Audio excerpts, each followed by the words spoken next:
যাই হোক, এখন দেখো ধর্ম সম্বন্ধেও আমাদের ধারণাটা খুব স্পষ্ট নয়। ধর্ম বলতে সাধারণ অর্থে ধর্ম বলতে একটা ধরন বা প্রকৃতি বোঝায়, যে এই মানুষটা এই ধর্মের, অর্থাৎ এই ধরনের, এই প্রকৃতির। এটা ধর্মের একরকম মানে। আরেকটা ধর্মের মানে হলো ধারণ শক্তি। ধারণ শক্তি দেখো, এই যে সব কিছু মহাশূন্যে ঝুলছে, পৃথিবীটাও ঘুরছে মহাশূন্যে, যে ধারণ করে রেখেছেন, আকর্ষণ করে রেখেছেন, যে শক্তিটা কর্ষণ করছেন, যে শক্তিটা বিকর্ষণ রূপে যা কিছু প্রকাশ করছেন, যে শক্তিটা, সেই শক্তিটাই হলো ধর্মশক্তি। এবং সেই শক্তি বিষয়ে যে আলোচনা, সেই শক্তি বিষয়ে যে গবেষণা, সেই শক্তি বিষয়ে যে স্মরণ মনন চিন্তন, তাকে বলছে ধর্ম, ধার্মিক।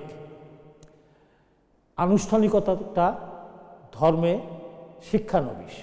যেমন আমরা অনুষ্ঠান করি, পূজা করি, শাস্ত্রপাঠ করি, আমরা তীর্থভ্রমণ করি, এগুলো হলো শিক্ষানবিশী। অর্থাৎ এই করতে করতে করতে করতে আমার মনটা যদি অন্তর্মুখী হয়, যদি ভেতর দিকে যায়, যদি যদি মনের মধ্যে একটা আধ্যাত্মিক একটা চৈতন্য ভাব জাগ্রত হয়, তাহলে দেখবে একা থাকতে ভালো লাগবে, মনের সঙ্গে মনের মধ্যে মন যাবে এবং তুমি দেখবে একটা আনন্দের মধ্যে থাকতে পারবে।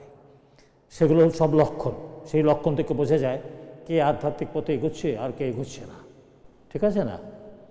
একাকী যদি থাকতে পারো, এককে নিয়ে,